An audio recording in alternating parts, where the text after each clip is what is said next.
So just prior to the release of my last video, Overcoming Absurdism, I coincidentally received correspondence from a user going under the handle of Comrade Puniki, who made a few new comments on an old video, an exposition from last year, entitled Absurdism, Existentialism, and Nihilism. Now that Overcoming Absurdism is published, and seeing as how the new comments are conveniently on topic, I will now turn to address these inquiries and perhaps clarify some lingering questions that may be left unanswered. First, I will read a transcript of the comment exchange as it happened, then return afterwards to address some relevant points in summation. So the comment exchange went as follows. Comrade Puniki, Camus didn't ask us to imagine Sisyphus depressed. I think you're misrepresenting absurdists here. Yes, they begin by seeing the absurd as undesirable, or as a source of pain. But if they choose to accept it, as Camus encourages, they find the lack of objective meaning liberating. Correct me if I'm wrong, but your description of existential nihilism sounds like absurdism to me. Meta-sage. I think Camus didn't clarify the details as much as he could have. Absurdism is more a description of a period of tribulation than it is a destinational position to assume. Until one can clearly identify and accept the intrinsic nature to the functionality of meaning, one will remain alienated from the truth, which really can't be all that liberating. For it can lead to underlying assumptions of materialism, which can end up supplanting the void left by the removal of God, and become a substitute objective delusion. I think to suspend oneself in absurdism, rejecting the objective while also not gaining intimacy with the subjective, will have a predominantly negative effect on the journeyman. Hence, the latter position of existentialism is introduced, which is a more suitable position to find ground upon after the existential crisis that follows the death of God. Comrade Puniki, perhaps I'm a simpleton, but I fail to see how metaphysical materialism could substitute God as the source of meaning. I rejected God long ago as a kid, but that didn't cause me existential dread. Rather, it was the disillusionment with society and all its Sisyphean tasks that caused me angst as a teenager. I think in one of your videos, you said the lack of objective meaning shouldn't be a problem for atheists. Well, I agree if you take atheism to its logical conclusion. But like you said in this video, the starting point is a crowded area. I don't think it's metaphysical materialism from which these people derive meaning, but rather economic materialism, culture, and ideology. At least this was the case for me. I never derived any meaning from my materialist outlook, at least consciously. And I'm not being willfully ignorant because I find bliss in ignorance. I'd like to understand metaphysical nihilism, and I watched your video on it, but it went right over my head. So maybe I really am a simpleton. And I'm not necessarily disagreeing with you here. It's just that my understanding of nihilism, absurdism, and existentialism is different than yours. Maybe I've misread Camus all this time. Absurdism, to my understanding, is not just a description of a period of tribulation, as you put it. It's the philosophy of recognizing the absurd, the period of tribulation, and then accepting it, as opposed to suicide or philosophical suicide, and thus becoming an absurd hero, overcoming the absurd without denying it. This to me entails complete lucidity of the lack of objective meaning while also gaining intimacy with the subjective, not by constructing meaning as the existentialist does, but by rebelling against the absurd, choosing to enjoy the ride, finding joy despite our Sisyphean fates. Meta-sage. Not sure where you got metaphysical materialism from, but I was referring to just plain old materialism. which facilitates a lot of unconscious meaning to an individual, usually through naturalistic avenues, or similarly with ideologies such as secular humanism. This provides objective meaning in the form of a scientific understanding of an external universe that seemingly produces creatures that have inherent meanings in line with nature and the cultures therein, hunting, gathering, childbearing, etc. Your description of the absurdist that does not employ existentialism does sound more nihilistic, as there has been a negation of a purportedly important aspect of life with no attempt to replace it. This is when one navigates existence without the need for any meaning, and this will generally be considered to err more on the side of nihilism. Comrade Puniki. Well, materialism is a bit of a vague term that can mean totally different things depending on the context. What I mean by materialism is that there is an objective world that is the cause of our phenomenal experience. That includes the idea that consciousness arises. I'm inclined to think functionalism or some variation of it is the most likely explanation, from matter and the complex interactions of it in the brain. Still, I don't externalize my responsibility by denying free will or otherwise. As I understand it, we both agree that our experience of the world is a projection, but we disagree on the source of it. You talk about pure potentiality, which I don't understand, whereas I think that the source is ultimately whatever it is that is the most fundamental component of the objective world. Vibrating strings, energy, some fundamental particle, whatever it may be. Now I realize that atoms and molecules are merely abstractions, and such abstractions aren't real, or rather don't reflect reality as it truly is.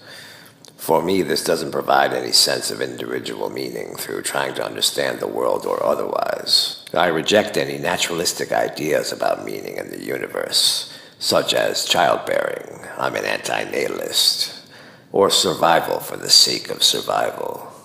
Absurdism is nihilistic in the sense that there's no disagreement between absurdists and nihilists. Indeed, I've always viewed absurdism as a subcategory of nihilism. Nihilism, as I've understood it, has been a neutral position to take. It deals with matters of fact. All values and meaning is subjective. There's no inherent meaning, etc. Whereas existentialism, absurdism, and pessimism are applied nihilism, or the result of humans relating to the nihilistic worldview, adjusting to it, interpreting it.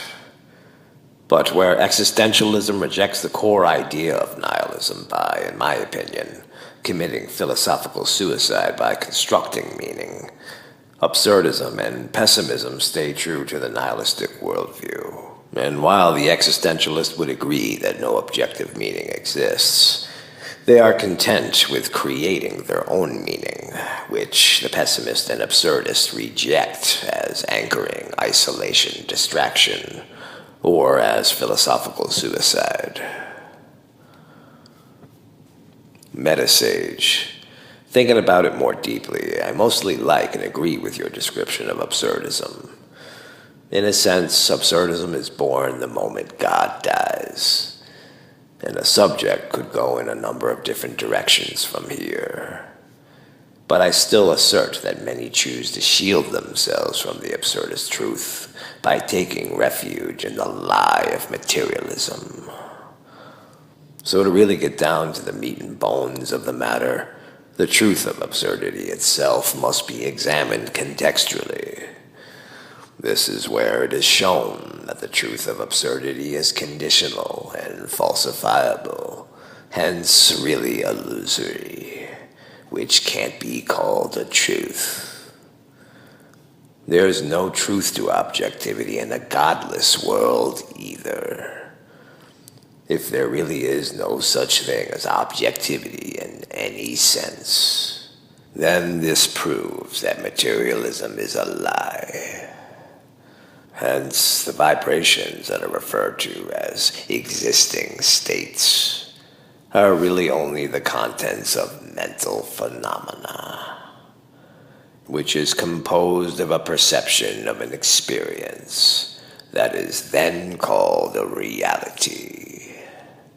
The perplexity of the absurd is whisked away with lucidity, as the absurd quality of existence in a dream is part of a dream's nature.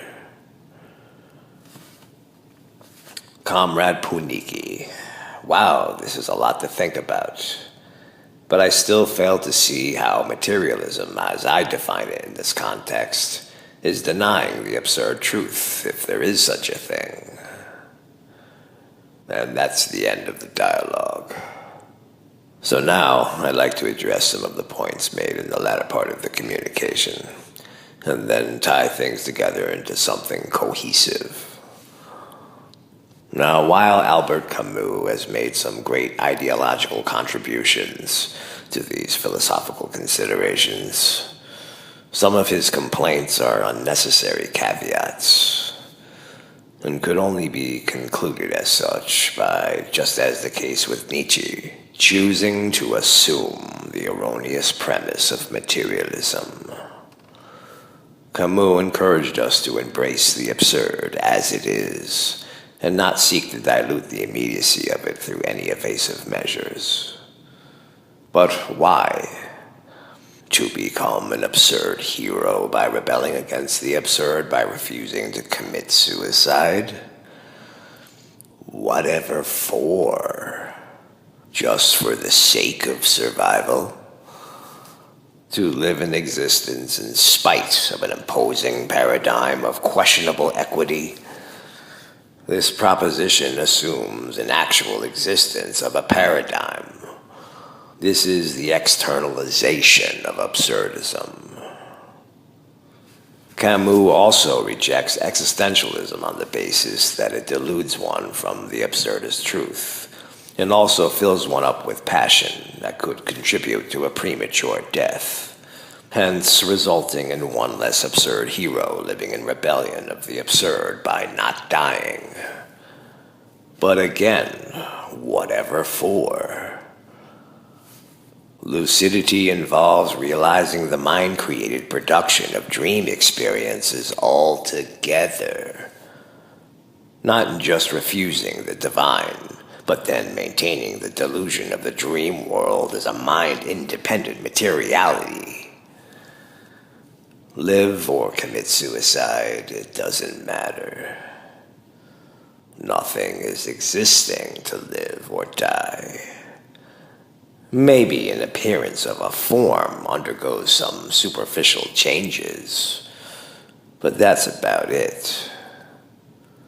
100 billion births and deaths, and not one bit of the essence has ever gone anywhere.